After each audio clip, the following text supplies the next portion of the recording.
ಯೆಹೋವನೇ, ಒಳ್ಳೆಯವರೂ ಯಥಾರ್ಥ ಚಿತ್ತರೂ ಆಗಿರುವವರಿಗೆ ಉಪಕಾರ ಮಾಡು.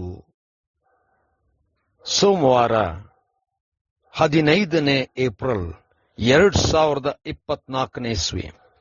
ಈ ದಿನದ ವಾಕ್ಯ ಧ್ಯಾನಕ್ಕಾಗಿ ನಾನು ಆರಿಸಿಕೊಂಡಿರುವಂತಹ ವೇದ ಭಾಗವು ಮತ್ತಾಯನು ಬರೆದ ಸುವಾರ್ತೆ 2ನೇ ಅಧ್ಯಾಯದ 14ನೇ ವಚನ. ಆಗ ಯೋಸೇಫನು ಎದ್ದು ಕೂಸನ್ನು ಅದರ ತಾಯಿಯನ್ನು ರಾತ್ರಿಯ ವೇಳೆಯಲ್ಲಿ ಕರೆಕೊಂಡು ಐಗುಪ್ತ ದೇಶಕ್ಕೆ ಹೊರಟು ಹೋದನು ಎಂಬುವಂಥದ್ದೇ. ಕರ್ತನಲ್ಲಿ ಪ್ರೀತಿಯುಳ್ಳ ದೈವ ಜನರೇ, ಶುಭೋದಯ. ದೇವರು ತನ್ನ ಮಕ್ಕಳನ್ನು ಎಲ್ಲಾ ವಿಧದಲ್ಲೂ ಎಲ್ಲಾ ಸಂದರ್ಭದಲ್ಲೂ ತನ್ನ ಕಾರ್ಯವನ್ನು ಮಾಡುವುದಕ್ಕೋಸ್ಕರವಾಗಿ ಕಾಯುವಂತವನಾಗಿದ್ದಾನೆ. ದೇವರ ನಾಮಕ್ಕೆ ಸ್ತೋತ್ರ ಉಂಟಾಗಲಿ. ಕರ್ತನಲ್ಲಿ ಪ್ರಿಯರೇ, ಈ ವಾಕ್ಯ ಧ್ಯಾನ ಮಾಡೋಣ. ಈ ದಿನದ ವಾಕ್ಯ ಧ್ಯಾನದ ಶೀರ್ಷಿಕೆ ದೇವರು ಕಾಯುವವನು. ಕರ್ತನಲ್ಲಿ ಪ್ರಿಯರೇ, ಯೇಸು ಸ್ವಾಮಿ ಹುಟ್ಟಬೇಕೆಂಬುದಾಗಿ, ಅಂದರೆ ಬೆತ್ಲೆಹೇಮಿನಲ್ಲಿ ಹುಟ್ಟಬೇಕೆಂಬುದಾಗಿ ಶಾಸ್ತ್ರದಲ್ಲಿ ಬರೆದಿರುವಂತದ್ದನ್ನು ನಾವು ನೋಡುತ್ತೇವೆ. ಯೋಸೇಫ ಮತ್ತು ಮರಿಯಳು ನಾಜರೇತಲ್ಲಿ ಇದ್ದರೂ ಕಾನೇಶ್ ಮಾರಿಗೋಸ್ಕರವಾಗಿ, ಅದು ಯೋಸೇಫನ ಮನೆತನದ ಊರಾಗಿರುವುದರಿಂದ ಯೋಸೇಫನು ಮರಿಯಳನ್ನು ಕರೆಕೊಂಡು ಆ ಸ್ಥಳಕ್ಕೆ ಬಂದನು.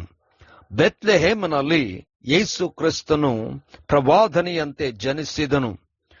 ಆದರೆ ಆ ಸಮಯದಲ್ಲಿ ನಕ್ಷತ್ರ ಕಂಡಂತ ಆ ಜೋಯಿಸರು ಯೇಸುವು ಅರಮನೆಯಲ್ಲಿ ಹುಟ್ಟಿರಬಹುದೆಂಬುದಾಗಿ ಹೆರೋದನ ಬಳಿಗೆ ಹೋದಾಗ, ಹೆರೋದನು ಈ ವಿಚಾರವನ್ನು ತಿಳ್ಕೊಂಡಂತವನಾಗಿ ಅವರಿಗೆ, ನೀವು ಹೋಗಿ ಆ ಸ್ಥಳವನ್ನು ನೋಡಿ ಬಂದು ನನಗೆ ತಿಳಿಸಬೇಕು, ನಾನು ಹೋಗಿ ಆರಾಧಿಸ್ತೇನೆಂಬುದಾಗಿ ಹೇಳಿದನು. ಆದರೆ ಅವನು ಯೇಸುವನ್ನು ಅಥವಾ ಬರಬೇಕಾದಂಥ ಮೆಸ್ಸಿಯನ್ನು ಅಥವಾ ವಿಶೇಷವಾದಂಥವನು ನನಗೆ ವಿರುದ್ಧವಾಗಿರುತ್ತಾನೆಂಬುದಾಗಿ ಕೊಲ್ಲಿಸಬೇಕೆಂಬುದಾಗಿ ಆಲೋಚನೆ ಮಾಡಿದ್ದನು. ಆದರೆ ದೇವರು ತನ್ನ ದೂತನನ್ನು ಕಳಿಸಿ ಯೋಸೇಫನ ಬಳಿಯಲ್ಲಿ ಆ ಕ್ಷಣದಲ್ಲಿಯೇ ಅವರು ಆ ಸ್ಥಳ ಬಿಟ್ಟು ಐಗುಪ್ತಕ್ಕೆ ಹೋಗಬೇಕೆಂಬುದಾಗಿ ಹೇಳಿದಾಗ ಯೋಸೇಫನು ಹೊರಟು ಹೋದನು. ಹೆರೋದನು ಸತ್ತ ನಂತರ ಅವರು ತಿರುಗಿ ಬಂದರೆಂಬುದಾಗಿ ನೋಡುತ್ತೇವೆ. ಕರ್ತನಲ್ಲಿ ಪ್ರಿಯರೇ, ದೇವರು ತನ್ನ ಮಕ್ಕಳನ್ನು ವಿಶೇಷವಾಗಿ ತನ್ನ ಕಾರ್ಯಕ್ಕೋಸ್ಕರವಾಗಿ ನೇಮಿಸಿರುವಾಗ ಆ ಸಮಯದವರೆಗೂ ಯಾವ ರೀತಿಯಾದಂತಹ ಅಪಾಯ ತಟ್ಟದ ಹಾಗೆ ಕಾಪಾಡುವಂತವನಾಗಿದ್ದಾನೆ. ಯೇಸು ಹುಟ್ಟುವಾಗಲಿಂದಲೇ ಅನೇಕ ಸವಾಲುಗಳನ್ನು ನೋಡುತ್ತೇವೆ. ಆದರೆ ಯೇಸು ಬಂದದ್ದು ತಾನು ಮರಣಕ್ಕೆ ತನ್ನನ್ನು ಸಮರ್ಪಿಸಿಕೊಳ್ಳುವುದಕ್ಕೆ ಹೌದು, ಆದರೆ ಆ ವಿಧಾನ, ಆ ರೀತಿಯ ಸಮಯ ಬರಬೇಕಾಗಿತ್ತು. ಅದರವರೆಗೂ ದೇವರು ಯೇಸುವನ್ನು ಅದ್ಭುತವಾಗಿ ಕಾಪಾಡಿದ್ದನೆಂಬುದಾಗಿ ನಾವು ನೋಡ್ತೇವೆ. ಕರ್ತನಲ್ಲಿ ಪ್ರಿಯರೇ, ತನ್ನ ಜನರನ್ನು ಕಾಪಾಡುವಂತ ದೇವರು ಎಲ್ಲಾ ಸಂದರ್ಭದಲ್ಲೂ ತನ್ನ ಜನರನ್ನು ದೇವರು ಕಾಪಾಡುವಂತವನಾಗಿದ್ದಾನೆ.